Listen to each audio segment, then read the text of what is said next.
Welcome back to Car Reviews on Michael's Movie Monsters. Today, I've got something special. Scream came out in 1996, starring Neve Campbell, Courtney Cox, David Arquette, Rose McGowan, Matthew Lillard, Skeet Ulrich, Jamie Kennedy, Drew Barrymore, and was written and directed by Kevin Williamson. And this movie came out in December in an era where slashers were dying. The last big slasher character was Candyman. And this script came out that was meta. It was smart. It was funny. It knew the tropes and played on them. Critics went nuts for it. Something odd happened with this, though. Its first weekend, it did okay. Its second weekend, it did better. Its third weekend, it did even better. And as time went on, this movie just kind of grew in the public conscious of, hey, here's a really cool, smart horror movie that is just a ton of fun. Horror fans felt like they were in on the joke. It ended up changing the landscape of the horror genre for the next 10 years or so, because what happened was studios said, we need a Scream. We need something like that. So, Columbia then comes and says, hey, we got this script from Kevin Williamson, the guy that wrote Scream. He sold it to us before, and we just haven't wanted to make it. We want to make it now. And they ended up making it, and it was I Know What You Did Last Summer, which launched its own franchise. They then said, hey, we need something else like this. They came out with Urban Legend. That was another one that came out in this era that launched its own little franchise of a couple of movies and then disappeared. So, Scream, much like Halloween 20 years before, has all these imitators come out and like everybody's trying to copy it to become the next Scream. Everybody wants a piece of that pie because horror's back. Slashers are back. So when this movie was in development, at one point, Molly Ringwald was in consideration for the role of Sidney Prescott, the lead. And the stories I've heard have kind of varied on why she didn't do it. I think she said that she thought she was too old to do this. She didn't want to do another teen movie. And then later she was in not another teen movie. So Drew Barrymore gets hired on to play Sidney. Meanwhile, they're looking at a bunch of different directors. They're looking at Robert Rodriguez and Sam Raimi. Wes Craven gets floated a couple of times. They offer it to Wes, and he said, no, I don't want to do it. He was busy doing New Nightmare and Vampire in Brooklyn. He doesn't want to do Scream. And they offer it to him again. And he's like, no, I don't want to do it. I don't want to do it.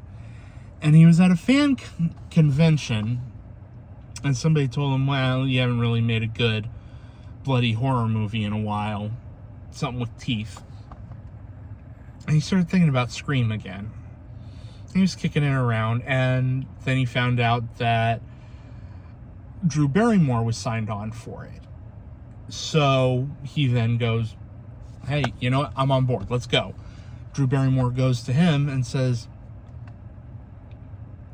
I want to play Casey. I want to do the psycho thing. So she ends up getting hired on to be the first kill of the movie. I'm going full spoilers on this, by the way. This movie is coming up on its 30th anniversary next year. And this whole thing is about the history of Scream, my history with it, and why I love it so much. So they get a bunch of people who don't really have a lot known to them. Nev Campbell was on Party of Five. I think that had started by this point. By the time they get to filming, Courtney Cox is the biggest name in the cast outside of Drew Barrymore. Because Friends has had 2 very successful seasons at this point. And Courtney Cox actively campaigned for the role of Gale Weathers. She wanted it bad. And Wes Craven kept going, you're too nice. You're too nice. I can't see you as a bitchy character like this. And she had to fight to be seen as this character. So the movie starts getting made. One of the issues is the costume, is Ghostface. And they're doing production scouting, and they find this mask in this house. And Wes goes, that's it. That's the mask. So this Ghostface is a character that exists already. The mask is made and owned by Fun World. At this time that this is being recorded, Fun World may be going out of business, and that creates a lot of legal uncertainty about the character. But they have K&B on effects, and they go to K&B and they say, well, we don't know if we can get the rights to this, so make something that is just different enough that we can just kind of skirt by legally. And I think what they said was it was like 15% different. So they're shooting, and they don't have the rights to the mask. So they're using the K&B mask, and they're shooting the opening sequence. And when you rewatch it, knowing that there's different masks being used, you can see the difference here and there. But if you don't know and you're not looking for it, it's seamless. While they're filming the opening scene, the Weinsteins, who are producing the movie for Dimension Films through their company Miramax, Bob Weinstein's not thrilled with the mask. And he's like, I don't like it. And Wes just says, just shut the fuck up. Wait until this is all cut together. You're going to love this. And he saw the scene cut together and he went, nope, I'm good. No notes. Yep, it's the mask. You're good. This movie got submitted to the MPAA and it was given an X rating. X ratings suck because most theater chains will not show a movie if it has an X rating. And that's why it's known as the Kiss of Death. It later got changed to NC-17, and we still see NC-17 today. X isn't really a thing anymore. So theaters won't show it. And they're cutting this movie. They're cutting. And finally, Bob Weinstein goes in and says, you guys are looking at this like a horror movie. Look at it as a comedy. And they resubmit again without changing anything from that last edit. And it flies by. The MPAA is like, yep, that's an R rating. That's an R rating if I've ever seen it. So the movie comes out in 1996 in December, because horror movies don't come out in December. What are the horror fans looking forward to? We can sneak in, we can get this, and ta-da.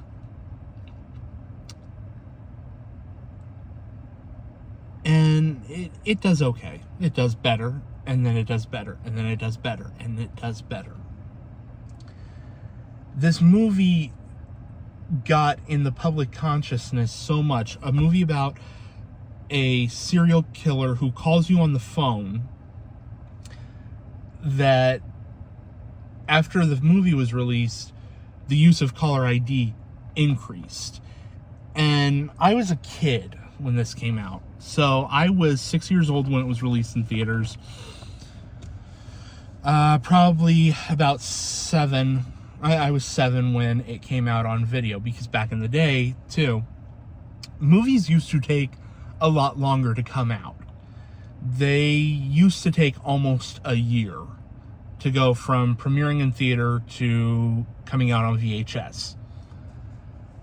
So I'm about 7, and my mom calls me in one night in the living room. I was in my room playing with toys and stuff. I had like Beetleborgs and Batman, Robin action figures. She calls me in the living room. She says, "You're getting a little older now. There may be times when nobody's home but you." And I'm like, okay, you know. We lived with Grandma, and Grandma had health trouble all throughout my childhood. You know, she'd be in and out of the hospital at various times for various things. Mom worked 2 jobs.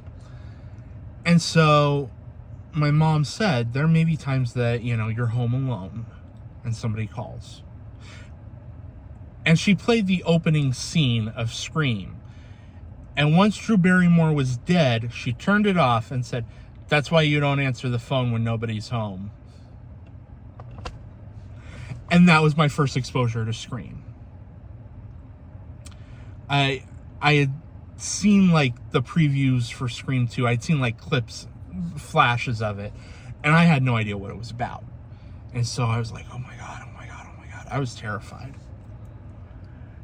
And it wasn't until a couple years later that I actually sat down and I saw all of Scream. So I'm a 90s kid, you know, I'm in school, and 3rd grade, 4th grade, everybody's talking about, you know, oh, this movie's not scary, this movie's scary. And there's always that kid that's like, I watch Jason, I watch Leather, I watch Jason, and he uses the chainsaw, and he lives in Texas, and I watched Halloween, and I watched Freddy Krueger. And you would go into a video store, and they had re-released the Nightmare on Elm Streets into a box set, and there's Freddy Krueger on it. So you'd go into Spencer's, and there's figures of Leatherface, there's Jason figures, there's Ghostface, there's the Crypt Keeper. And it was one of those things that you were absorbing it, but you weren't knowing everything about it. And it was such it's an interesting thing to think back about, that we just kind of knew who these characters were without even needing to see the movie. And I used to have nightmares about Freddy Krueger for years, until I was like in 6th grade and actually sat down and watched Nightmare on Elm Street for the first time. And then the nightmares all stopped. But I knew Freddy kills you in your dreams. I knew Michael Myers kills people. The 90s were an era where, growing up and seeing how all these slashers are starting to come back, and be profitable again. I remember being 8 and wanting to see Halloween H2O because it looked so cool. Not even comprehending, yeah, this is the 7th movie in the franchise. I remember my mom said, you have to see all of them before I would let you see the new one. I'm like, cool, can I see them? And she's like, no. So, flash forward to about 2000. And I'm up early watching Saturday morning cartoons. And I see like a rerun of the Today Show or something. And there's Nev Campbell being interviewed by Matt Lauer. And it's for promoting Scream 3. And I remember he sat there and he said, well, we all know that in the first one, the killer is your boyfriend. And in the second one, the killer is his mom. How's the killer related in the third one? Everybody knew it was a talked about thing that, yeah, the killer in Scream is her boyfriend. So my mom bought the first 2 Scream movies cheap, and my sister had seen them. She used to go over to a friend's house and they watched the Scream movies and The Craft and I Know What You Did Last Summer. And so one morning I get up. It's a lazy Saturday morning. Mom's still asleep. My sister said, let's watch Scream, and let's watch Scream 2 while they're still asleep. Okay, cool. And I watched these 2 movies back to back, and I laughed my ass off. I thought it was hilarious. Not in like a psychopathic way, but I instantly fell in love with the characters.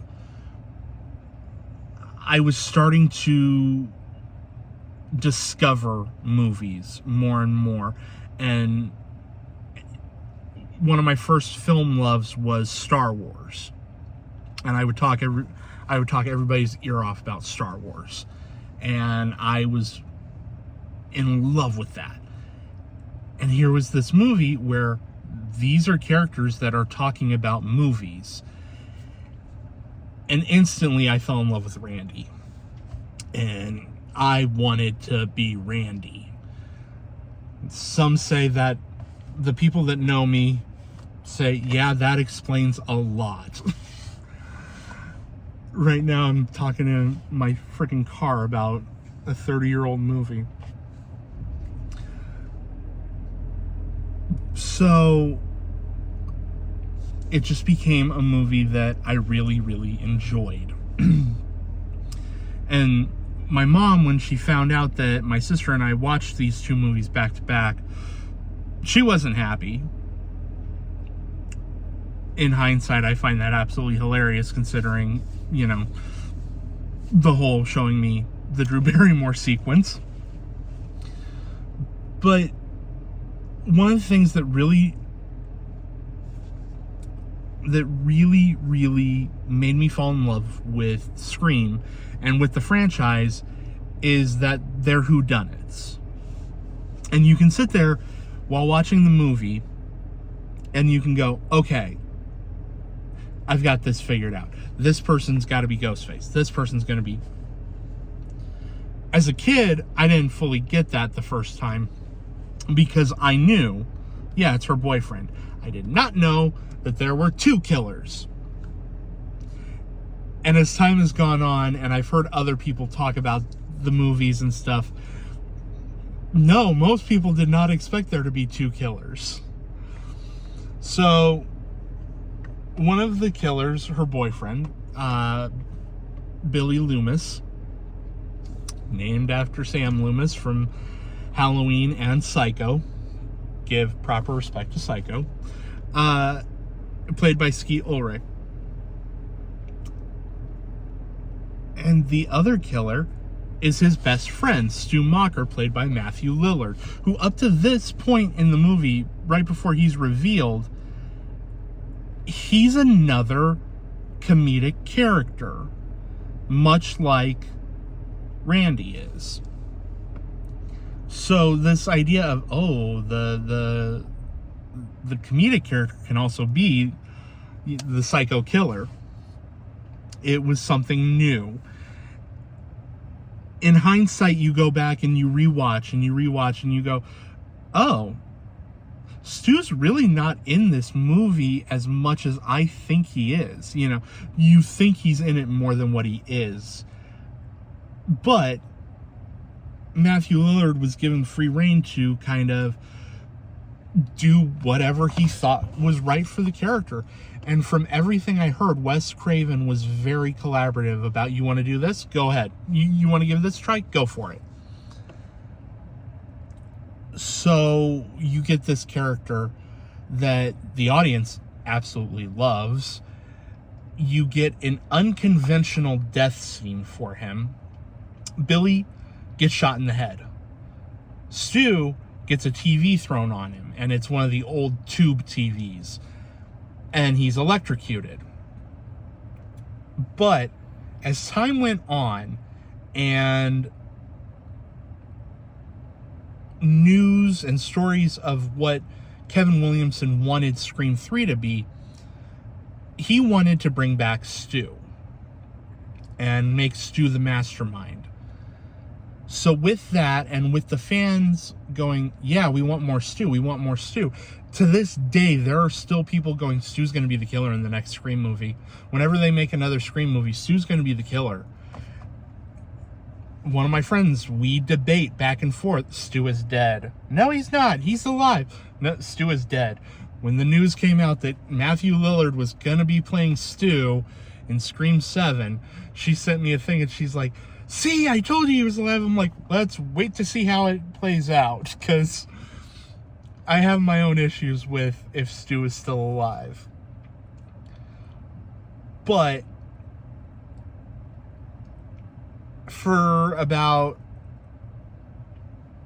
5 or 6 years, my mid-20s, I kept saying Nightmare on Elm Street's my favorite movie of all time. It means the most to me. It is my favorite movie of all time.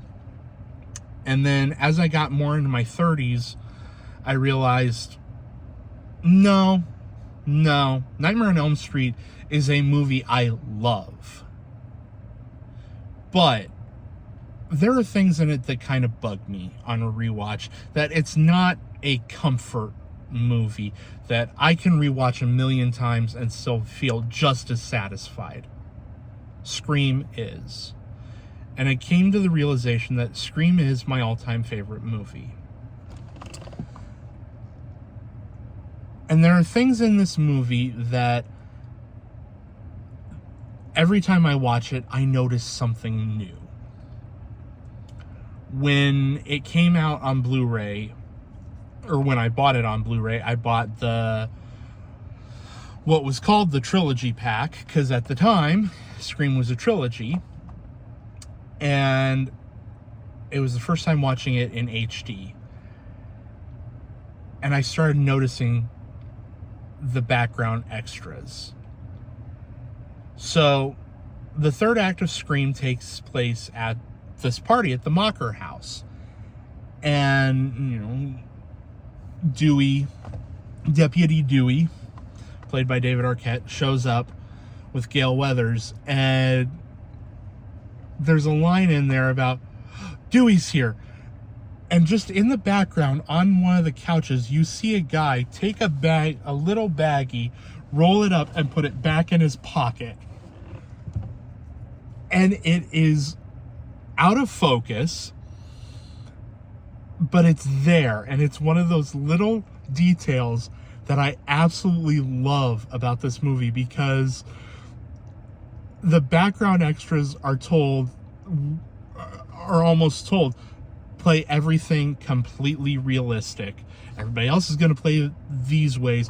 You play it like you are a teenager and you just heard one of the deputies is crashing this party.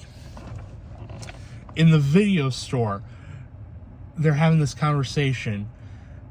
Stu and Randy are having a conversation about who could possibly be the killer.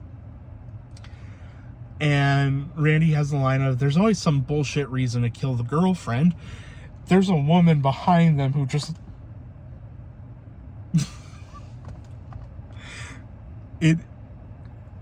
I love things like that.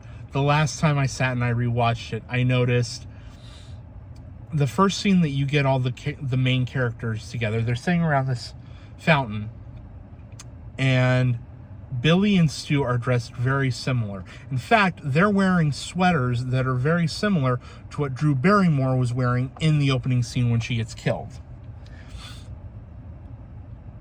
And it's a little detail that's just like, and you may not pick up on it the first time. You may not pick up on it your 20th time. But eventually you're going to catch it and go, why didn't I catch that? So the movie is just filled with stuff like that. And it's a franchise that it went away for a bit. It came back. And then it went away for a little bit more. And then it came back again. And it... almost every time it has something to talk about for the state of the horror genre.